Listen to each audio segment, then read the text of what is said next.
Rosa Luxemburg's concept of spontaneity and creativity in proletarian mass movements, theory and practice. Ottokar Luban. This is from 2019.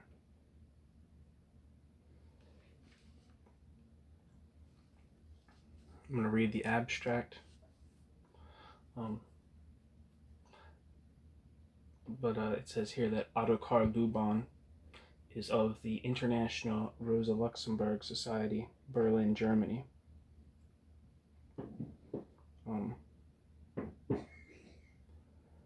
Which I don't believe is the same thing as the Rosa Luxemburg Stiftung.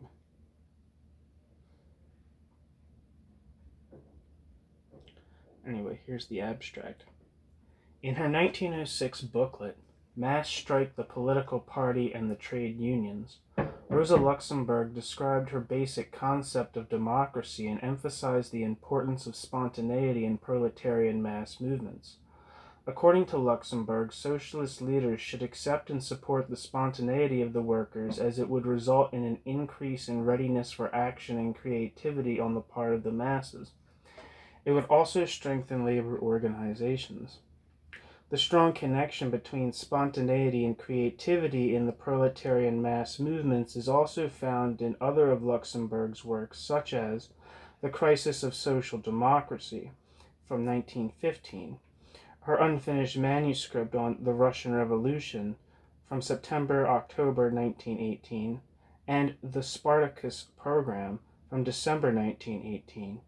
Analyzing the anti-war mass movements in Germany from 1916 until 1918, we can see that Luxemburg's concept of the close connection between spontaneity and creativity became reality, especially during Germany's successful November Revolution in 1918. End of abstract. In May 1898, the Polish-born Rosa Luxemburg went from exile in idyllic Switzerland to Berlin, the busy industrialized capital city of the German Empire.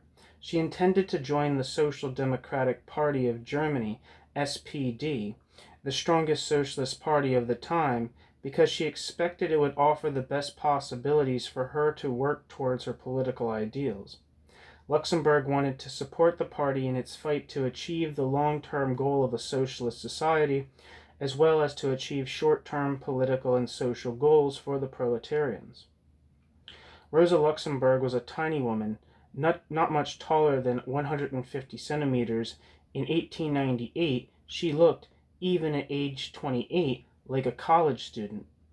But she was one of very few women in the late 19th century who had a doctoral degree. Hers was in political sciences and was awarded by the University of Zurich, Switzerland. As one of the leaders of the Polish Socialist Party, the SDKPiL, Social Democracy of the Kingdom of Poland and Lithuania, in Swiss exile, and as one of the editors of its party journal, she was already well acquainted with the European labor movement. A few months after her arrival in Germany, she gained her first merits in campaigning successfully for the SPD in the East German province of Silesia. Or maybe it's Silesia? I don't know how you pronounce that. No, I'll look that up. Why not? It's my world.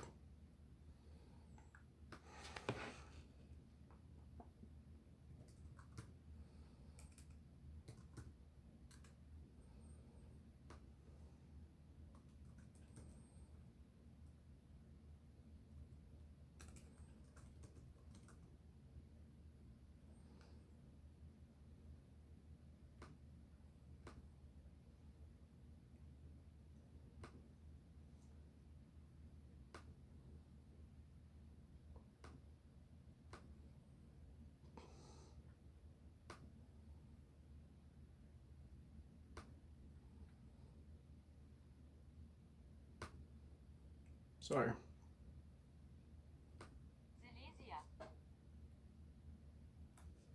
Silesia.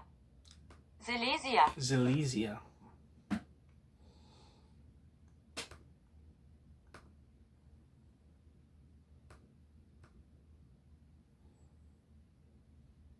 Alright, so now that I know how to pronounce that, it's Silesia. A few months after her arrival in Germany, she gained her first merits in campaigning successfully for the SPD in the East German province of Silesia, showing her talent as an excellent orator and a brilliant writer who did not hesitate to fulfill the duties of carrying out hard organizational work daily and under difficult conditions. Some months after her arrival in Germany, she became chief editor of the Arbeiterzeitung, workers' newspaper, in the city of Dresden. Most important during those first years in Germany were her convincing articles in German socialist newspapers in late 1898 and 1899, defending the revolutionary socialist program of 1891 against the right-wing Democrats who were intellectually represented by Edward Bernstein. These lively essays were soon published as a booklet under the title Social Reform or Revolution. Many editions over the years made her name very popular in the German as well as in the European labor movement. In addition to her fight against revisionism, Luxemburg made further crucial theoretical and practical contributions to the German and international socialist labor movement on issues such as A. the Marxist political economy, B. the resistance against German militarism and the imperialistic war policy of the capitalist states, C. the necessity of basic democracy in a socialist party, and D. an active revolutionary policy for the socialist leadership with the full participation of the proletarian masses in all aspects of revolutionary tactics. With regard to the last issue, the notion of the, quote, spontaneity, end quote, of the proletarian masses plays an important role. Evaluating the events of the Russian Revolution of 1905 to 1906 in a special booklet, The Mass Strike, the Political Party, and the Trade Unions, Luxemburg concludes that the spontaneity of the masses was of significant importance for the successful development of the revolutionary movement. She saw in Russia that the spontaneous action of the masses strengthened the readiness for action as well as the creativity of the fighting proletariat. In subsequent disputes over Luxemburg's ideas, the German Socialist Party and Union leaders worried that spontaneous mass actions would weaken the labor organizations. Something similar had been happening since the mid-1920s when the German left-wing radical communist leaders Ruth Fischer and Arkady Maslow, and later the Bolshevik critics, blamed Luxemburg's ideas on the value of spontaneity in revolutionary movements for damaging labor organizations. The opinion of the historian Peter Nettle that Rosa Luxemburg never created a spontaneity theory is important. In fact, the notion of a, quote, spontaneity theory, end quote, as part of the so-called, quote, Luxemburgism, end quote, was only a construct of the inter-communist debate of the 1920s and 1930s used as a weapon against all inter-party minority groups. Looking at the most important academic biographers of Rosa Luxemburg, it appears they all have a positive view of her ideas concerning spontaneity. The English scholar Peter Nettle analyzes the consequence of Luxemburg's ideas on the spontaneity of the masses and the role of party leadership and the masses not only for 1906 but also for the period following the mass strike debate in the German Socialist Party in 1910 and again from 1912 to the outbreak of war of August 1914. For him, Rosa Luxemburg's thesis is important in that the strengthening of socialist organization is the product of, frequently spontaneous, actions of the proletarian masses. Therefore, the leadership should not fear the fights caused by the spontaneity, but Nettle does not mention anything about the correlation between Luxemburg's concept of the spontaneity of the masses and the connected increase in creativity and readiness for action. The French historian Gilbert Badia emphasizes that spontaneity is connected with political, economic, and social development, which raises the class consciousness of the proletariat, intensified by the pedagogical efforts of the party leadership. But Badia neglects to write on the effects of spontaneity too.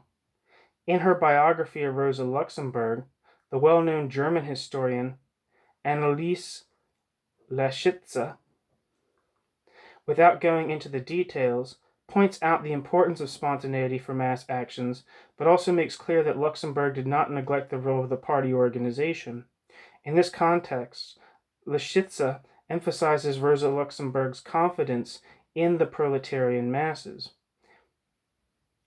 In a recent biography, the German historian Ernst Peiper emphasizes, quote, "One central element in Rosa Luxemburg's theory of revolution was the belief in the spontaneity of the proletarian masses," end quote.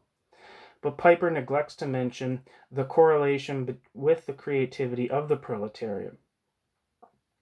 It is not a scholar but a famous politician who accentuates the strong connection between the spontaneity and creativity of the proletarian masses in a revolutionary movement in the writings of Rosa Luxemburg.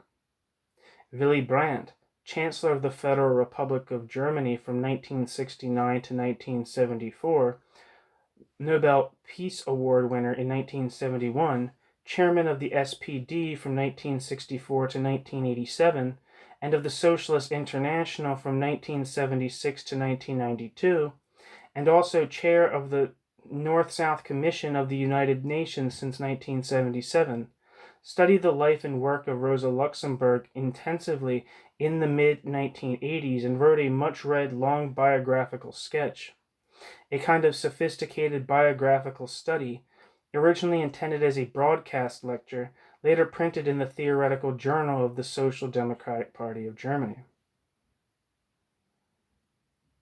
It's interesting. Here Brandt emphasizes, quote, "For her, Rosa Luxemburg, human progress was possible only by democratic development, not by paternalism, but by participation of the masses whose spontaneous power and creative spirit she believed in," end quote. Willy Brandt.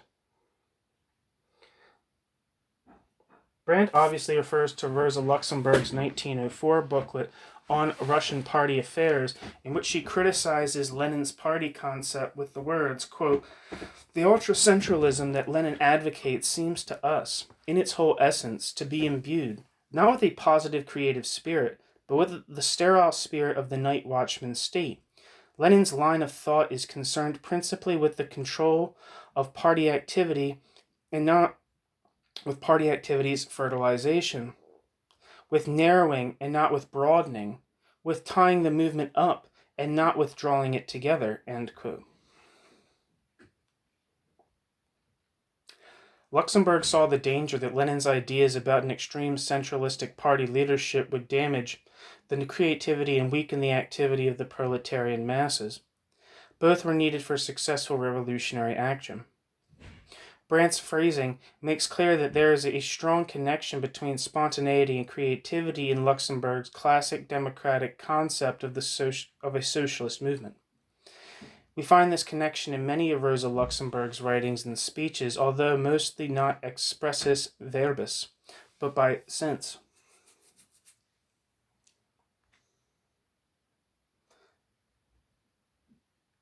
This is most clearly expressed in her important brochure of 1906, The Mass Strike, the Political Party, and the Trade Unions. In the brochure, Luxemburg turns to an offensive strategy for the socialist movement. On the basis of her personal experiences in the First Russian Revolution of 1905 to 1906, she appeals for the use of all opportunities to motivate the proletarian masses to action, proclaiming the importance of the political mass strike. These experiences in Russia had shown her that the spontaneity of the masses played an important role in the rise and decline of a revolutionary development. For Luxemburg, the party leaders should accept, support, and use the spontaneity and creativity of the masses. But party leaders should neither wait passively for a revolutionary development, nor should party leaders merely give orders for the start of a mass strike. The prominent party members must take over the political leadership in encouraging the readiness of the workers with speeches driving matters forward. Luxemburg put the emphasis on the spontaneous action of the masses as well as on the Socialist Party's forward-driving agitation, not on the organizational party work and pure orders of the leadership. This strategy would strengthen, not weaken, socialist organization. As Luxemburg observed in the First Russian Revolution, numerous new organizations grew up in different parts of the Tsarist Empire and the weak socialist movement increased on the whole. This was the result of the, quote, spontaneous power and creative spirit, end quote, to use Willy Brandt's phrasing, of the Russian masses. Luxemburg's booklet, The Crisis of Social Democracy, written in spring 1915, was a sharp analysis of the reasons for war and of the reactions of the European social democratic parties. She described the horrors of the first months of war and the humanitarian catastrophe. She remembered all the anti-war resolutions and anti-militaristic pre-war speeches of the Socialist Party leaders.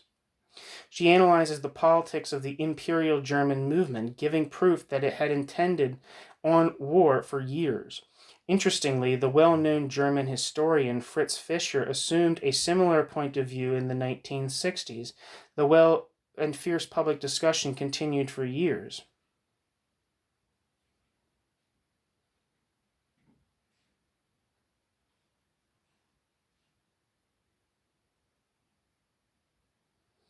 Rosa Luxemburg's conclusions were that the socialist labor movement should claim the decision for war or against war for the people, including the demand for a republican constitution for Germany.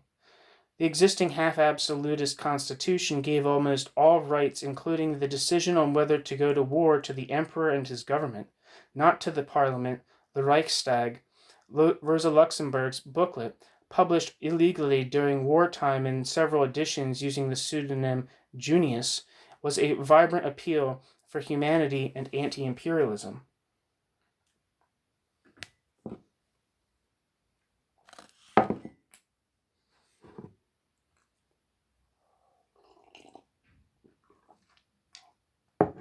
It is interesting that Luxemburg denies the possibility of anti-war mass actions in the early days of the war on the orders of the SPD leadership because such a movement can only come out of the proletarian masses.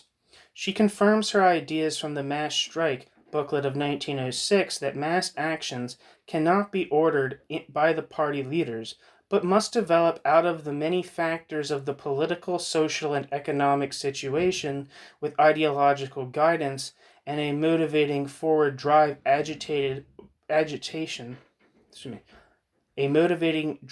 driving agitation by the party leadership. She refers again, more indirectly, to the creativity of the masses when she uses phrases which seem to foresee the spontaneous outbreak of the November Revolution of 1918 in Germany, starting with the mutinies of the sailors on warships in the country's harbor cities. Quote, "The great historical hour itself creates the forms that will carry the revolutionary movements to a successful outcome, creates and improvises new weapons, enriches the arsenal of the people unknown and unheard of by the party and its leaders." End quote.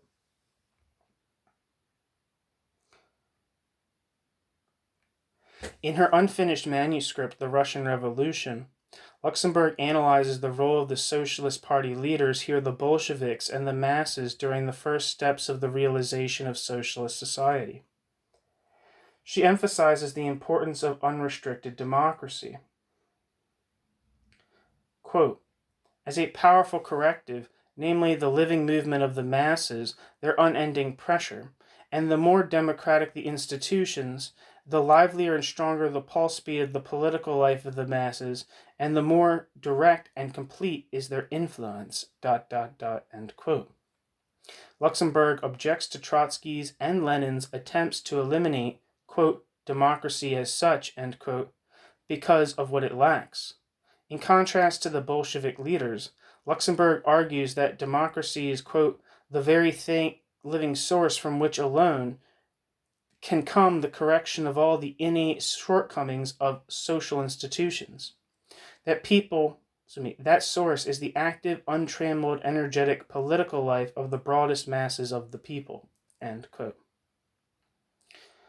These phrases give the basis for all her other detailed considerations like freedom of speech, freedom of the press, quote, the unlimited right of association and assemblage, end quote, and so on.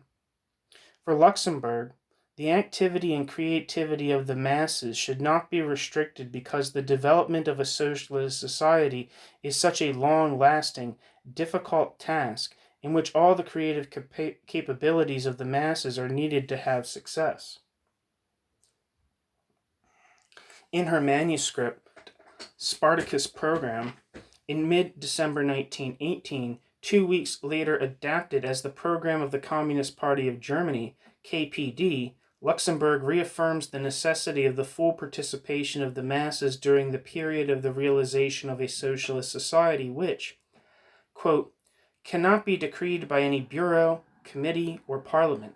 It can be begun and carried out only by the masses of people themselves, ...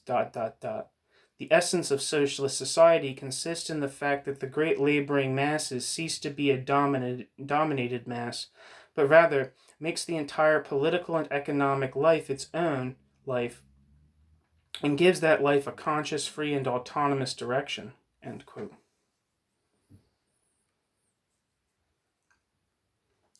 For Luxemburg, there are two reasons to demand again and again the acceptance of the full participation of the masses, including their spontaneity. The first fundamental reason is her idea of a human being as a free, self-determined creature from birth on, though she is fully aware that in a capitalist society the worker is stamped by a kind of machine or slave mentality and needs to develop into a free and social human being. Therefore, it is most natural that all proletarians must be treated as autonomous personalities by the socialist leadership. The second reason is that only by accepting and even encouraging the spontaneity of the masses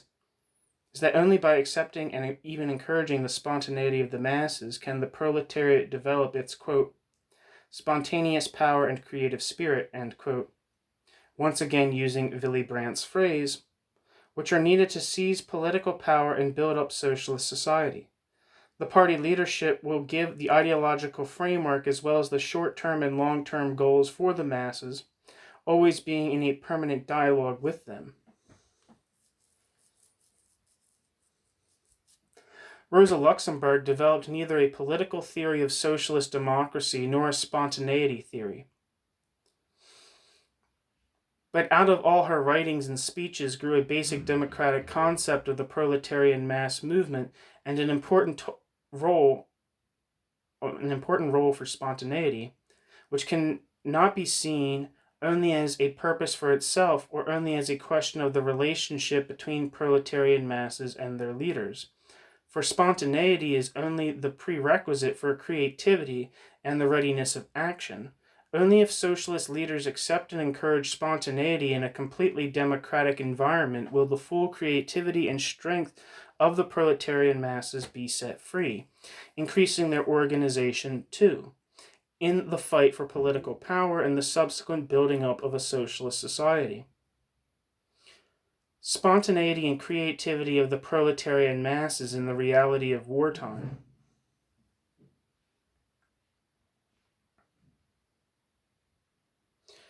Since her important essay, The Mass Strikes the Political Party and the Trade Unions of 1906, Rosa Luxemburg was the outstanding protagonist of the idea of the revolutionary mass strike in Germany. But she also made a most important contribution to the anti-militaristic socialist movement when she contributed, together with Lenin, to the phrasing of the famous anti-war resolution of the 1907 Congress of the Socialist International in the German city of Stuttgart. The French socialists had asked for a radically reformulated... The French socialists had asked for a radically formulated declaration, while the German party leaders, like August Bebel, pleaded for a moderate phrasing because they feared that the German party, the SPD, would be banned by the imperial government if there were a radical resolution. A commission of the Congress with Rosa Luxemburg as one of its members worked out a text which was accepted unanimously by the Congress. This declaration was used by left-wing socialists as the fundamental argumentation for their fight against militarism in peacetime, and especially after the outbreak of the First World War in 1914. In case of a threatening war, the workers of all nations and the socialist parties with their delegates in the parliament should do everything possible to prevent the outbreak. For the wartime, the resolution says, quote, should war break out nonetheless, it is their, bracket, the socialist parties, end bracket, duty to intervene in favor of its speedy termination, and do all in their power to utilize the economic and political crisis caused by the war to rouse the people and thereby to hasten the abolition of capitalist class rule, end quote.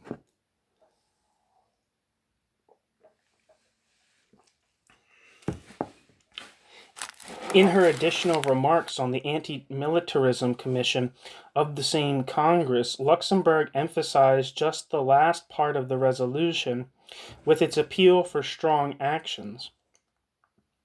Though it was formulated in general terms, it was to be understood by socialists as a call to work most actively in the direction of a revolution, especially in the case of a longer-lasting war.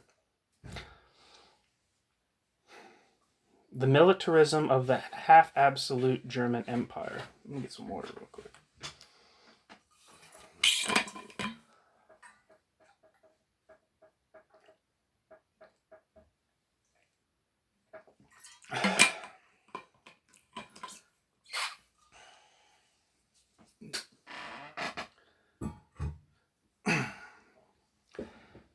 But even during the peace before the outbreak of the First World War in August 1914, political conditions in Germany for the socialist labor movement were difficult. The German Empire was a state of half-absolutism.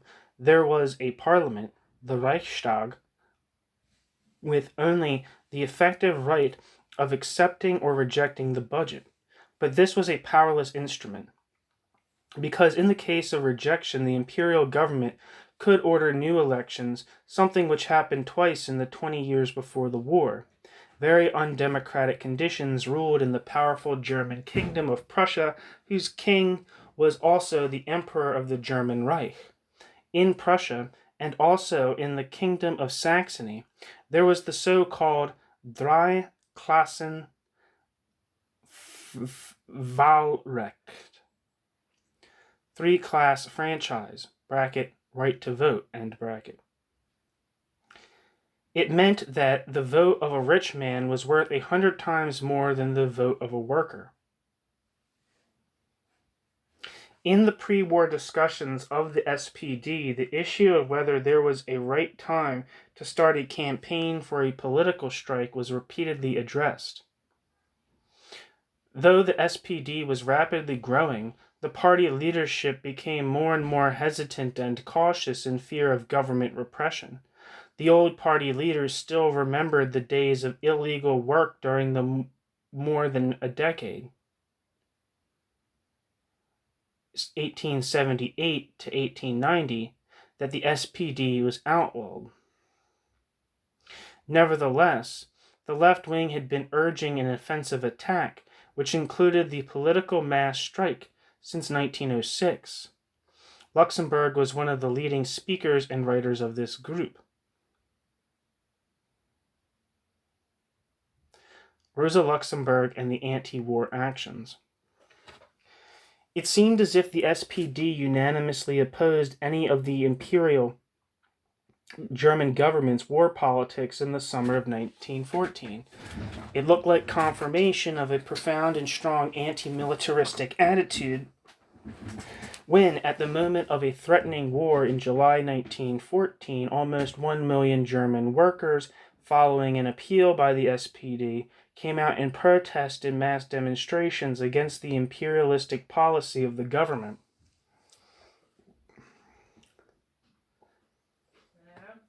However, when the German Emperor, the Kaiser, proclaimed war in the first days of August 1914, the SPD leadership did not only stop the protest, but instead, on 4th of August, it voted unanimously together with the whole Social Democratic parliamentary group, in favor of the war credits and gave up any opposition to the imperial government in the following years of war.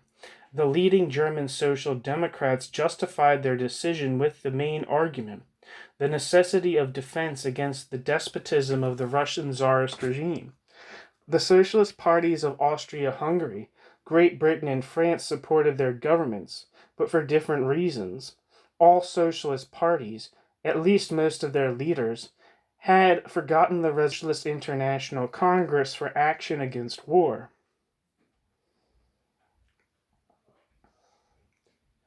For Luxemburg, it was not only a great disappointment when the German socialist members of parliament accepted the war credits unanimously, and the party gave up her fundamental opposition to the imperial state.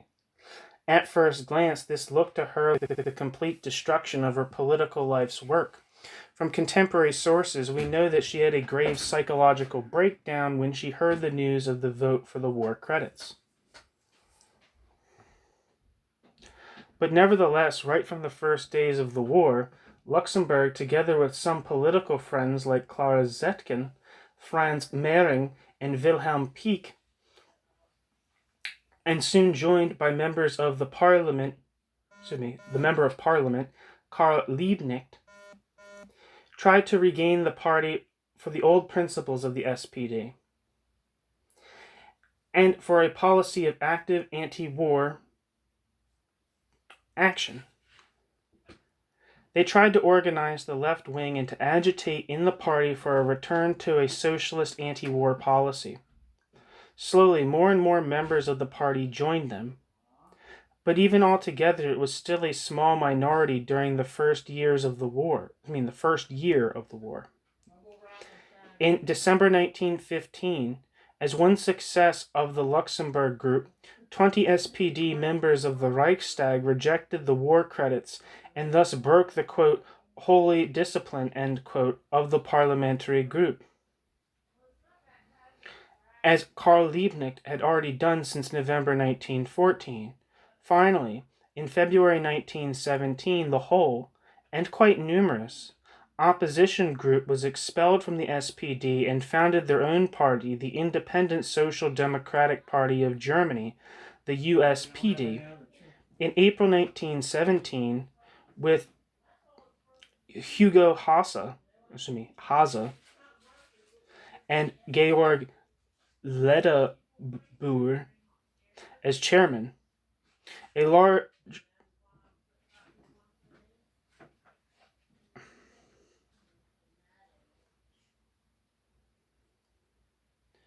large member of the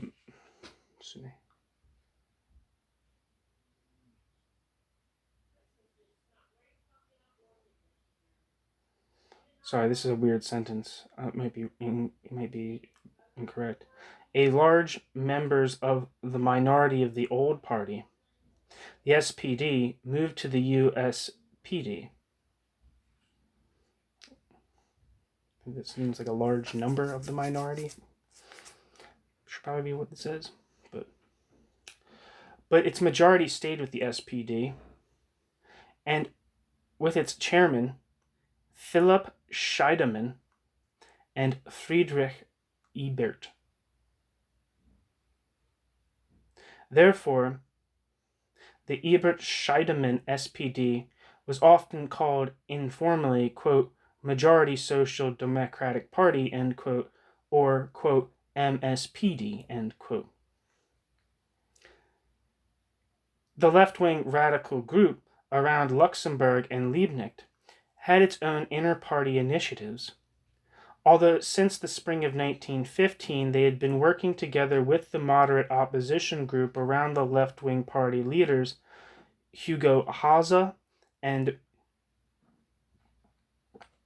George Ledebauer for over a year. In January 1916, the Luxemburg-Liebknecht group separated from the moderate opposition and founded their own group, the Group International, which was better known as the Spartacus group. according to their illegal periodical, Spartacus, and joined the USPD in April 1917 as an autonomous group. At first, the group around Luxemburg, the Spartacus group, contributed to the increase of the opposition in the SPD, which aimed for a return of the SPD to her old oppositional anti-militaristic policy.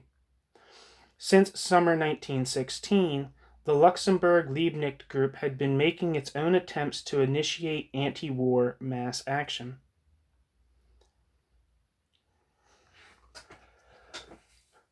Repression against the opposition and its socialist anti-war agitation.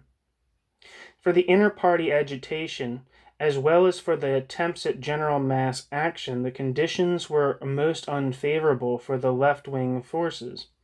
Under the state of siege, the political police and the military authorities prosecuted the organizational work of the SPD opposition and its agitation. Many members of the social democratic opposition were imprisoned for printing or distributing anti-war pamphlets and for being involved in peace actions, whether demonstration or strike. The members of the Spartacus group and other active left-wing members were especially hit by these prosecutions. The result was that the left-wing socialists were weakened intensively after every mass action and also in between. During the last weeks of the war, most of the leaders of the Spartacus group and other left-wing radicals and even more of the rank and file were imprisoned or, as an act of punishment, put into the army. Thus, most of the left-wing socialist groups were eliminated. A very important factor was that there were but very few SPD newspapers belonging to the opposition. Even they could not write frankly, but were under the strict censorship of the military authorities. Most of the SPD and trade union newspapers and, of course, all the bourgeois papers supported the war politics of the imperial government. The Spartacus pamphlets could not balance the overwhelming media power of the bourgeois and right-wing majority social democrats. We have to consider that in Germany, belief in the imperial authorities was deeply founded in the minds of the people. This included, in wartime, trust in the promised victory and the waiving of political opposition. These attitudes predominated not only in the bourgeois part of the population, but also in the German proletariat for a long time. The continuous repression of the socialist peace activist and the superiority of the bourgeois media, including that of the majority social democrats, explain why only very few political mass actions happened, in spite of the unprecedented length of war, its innumerable victims, and the grave food shortage.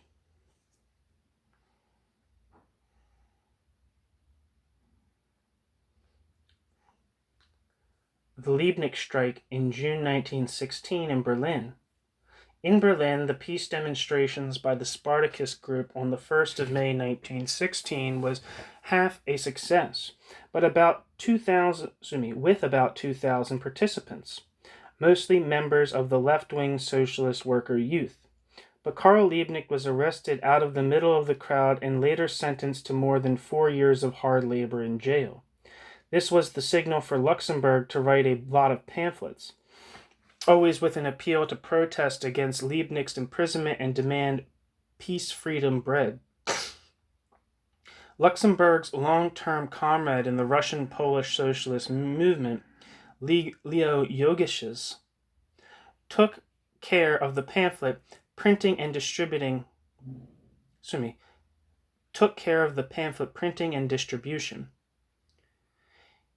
Jogiches was a master of clandestine work, and it was due to his organizational talent that the Spartacus group had the highest number of illegal anti-war pamphlets of all the left-wing groups. Most of those pamphlets were written by Luxemburg.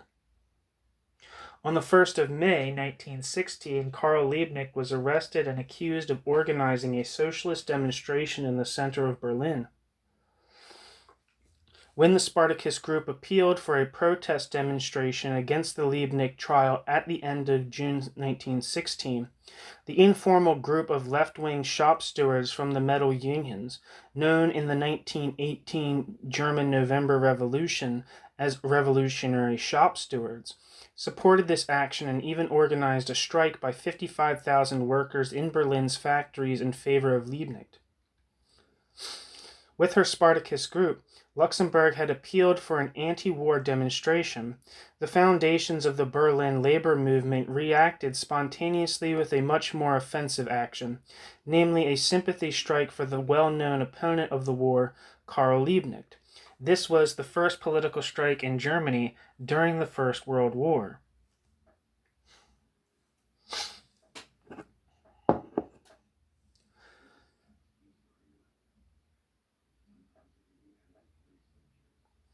The bread strike in Berlin and Leipzig in April 1917.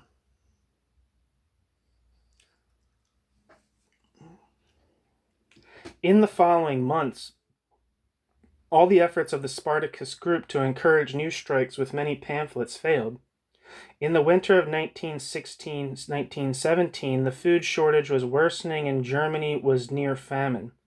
But there were no signs of anti-war mass action. But with the reduction of the bread ration in the middle of April, left-wing shop stewards... Sorry, one second.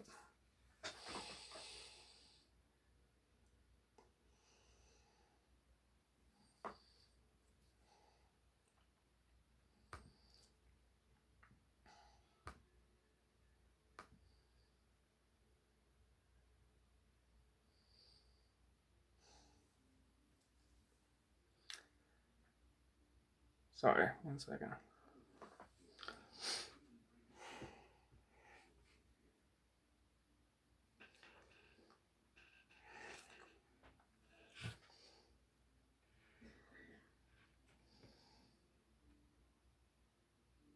Sorry, I'm lost.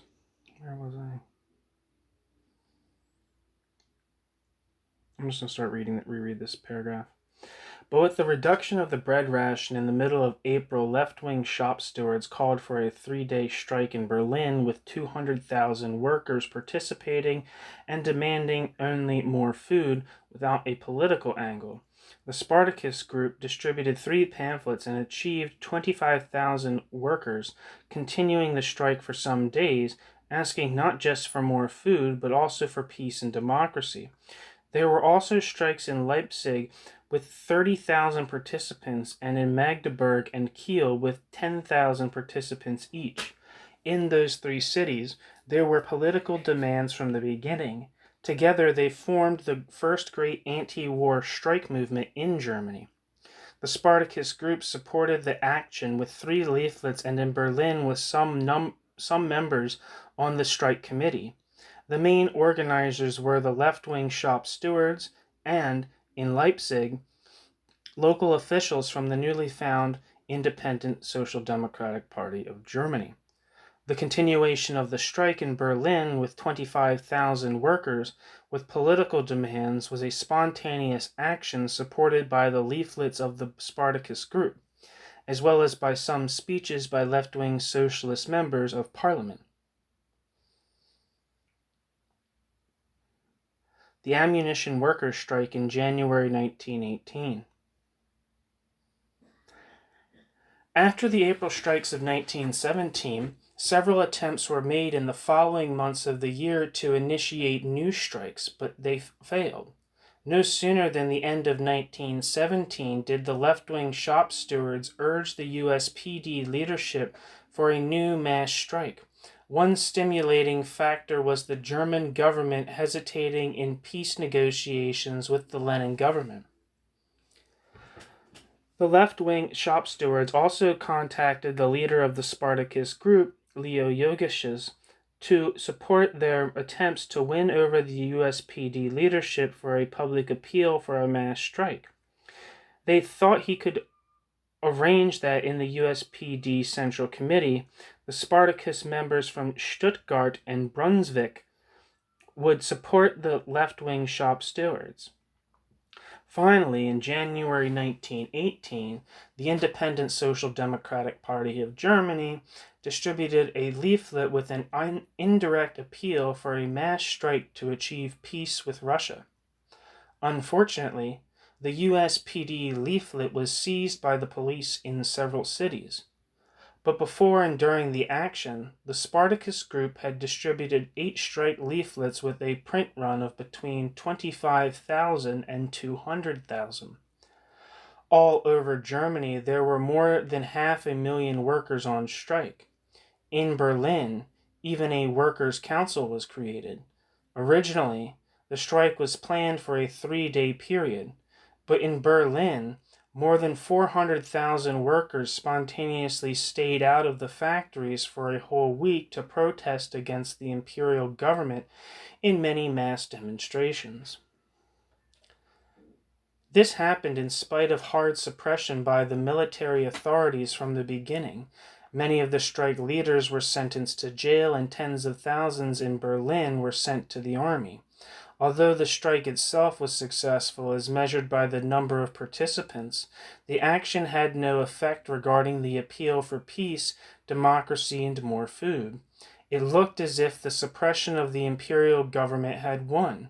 Therefore, all attempts at further strikes over the following months were given up by the left-wing socialists.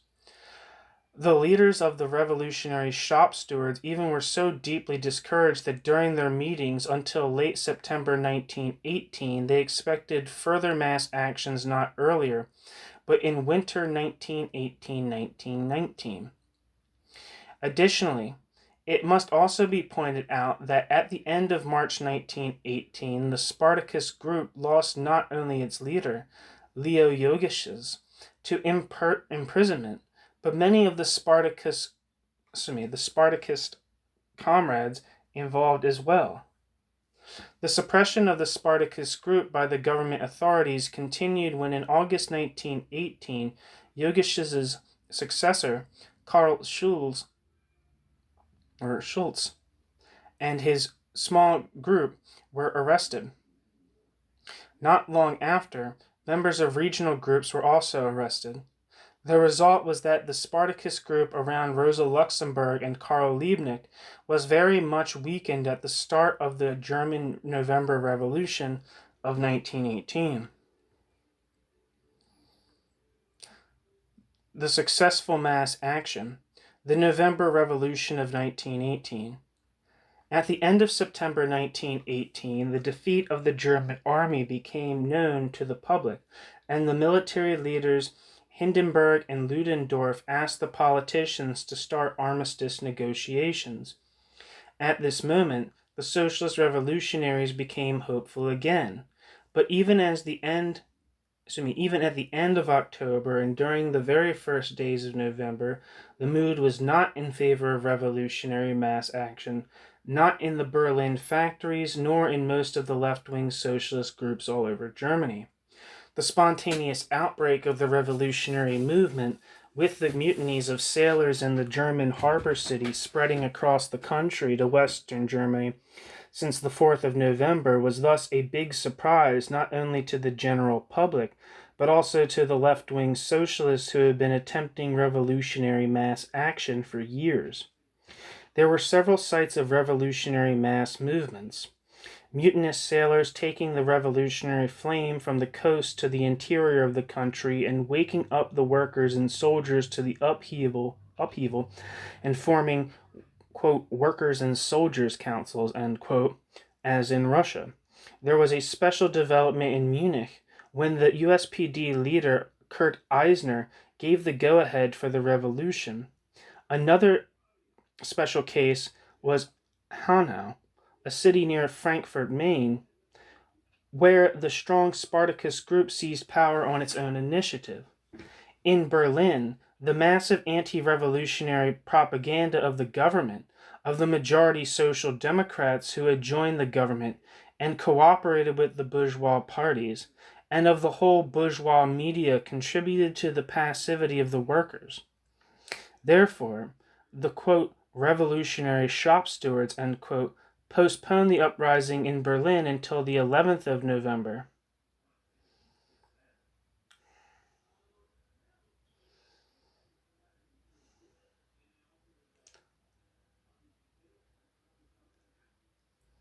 though Liebknecht and the Spartacus urged for a earlier action. When on the 8th of November, the police started arresting some left-wing socialist leaders, the Revolutionary Committee, radical shop stewards, the Independent Social Democratic Party of Germany, Spartacus, immediately shifted the date of the uprising to the 9th of November, distributing leaflets for the action and giving arms to the workers. In spite of all the massive anti-revolutionary propaganda by the government, the bourgeois and the right-wing majority Social Democratic Party media, the workers in almost all factories followed the appeal for an uprising. So, the old imperial government in Berlin, backed by the forces of Chancellor Prince Max of Baden, retreated too. The revolution was victorious all over Germany. The outbreak of the German Revolution in 1918, with the subsequent seizure of power by the workers' and soldiers' councils, was a good example of the spontaneity and creativity of the proletarians in a revolutionary mass action. After their mutiny on the warships, the sailors spread spontaneously from the coast of Germany into the interior of the country and caused upheavals in many cities without resistance from the old authorities. Everywhere, the traveling sailors were soon stimulating the seizure of power by the founding of workers' and soldiers' councils and spontaneous developments in different creative ways.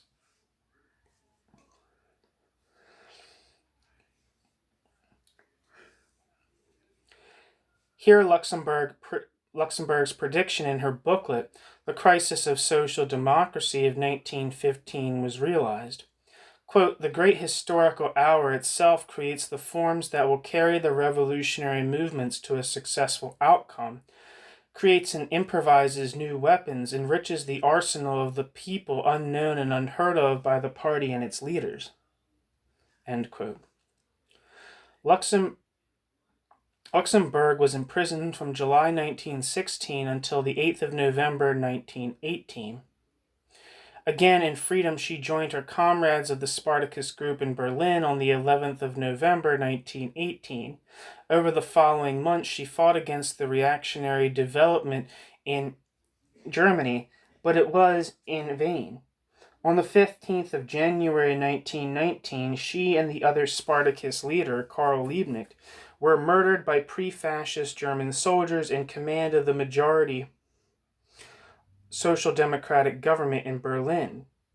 Since she failed to realize her goals, the question arises, why is there so much attention paid to a female politician who was active 100 years ago? I think it is the combination of her fate and her martyrdom, as well as her characteristics as a steadfast and honest socialist, an effective orator at mass assemblies, and a brilliantly convincing Marxist writer. Róża Luxemburg's body could be killed, but her ideas could not be eliminated. They left deep traces in Germany and in many other countries, and not only during her lifetime, but even today. I think she left us 5 messages. Firstly, socialism means full democracy, not only political equality, but also economic, social, and legal equality. This is the old Marxist program shared by all socialist parties during Rosa Luxemburg's lifetime, but later on, especially today, mostly forgotten. Secondly, socialism means basic democracy, decisions by full, broad participation of the people, not mainly by the leaders. 3. Socialism means humanity and solidarity, no indifference concerning suppression and misery all over the world, and no use of suppression by socialists. Fourthly, the fight against imperialism cannot consist of resolutions alone, but consist of a varied list of actions due to the consciousness of the people who are carrying out the actions. Fifthly, Rosa Luxemburg's main message is summarized in a sentence by Karl Kautsky. There are only 2 alternatives for mankind, socialism or the development of capitalism to barbarism. There is no third possibility. Thanks for listening.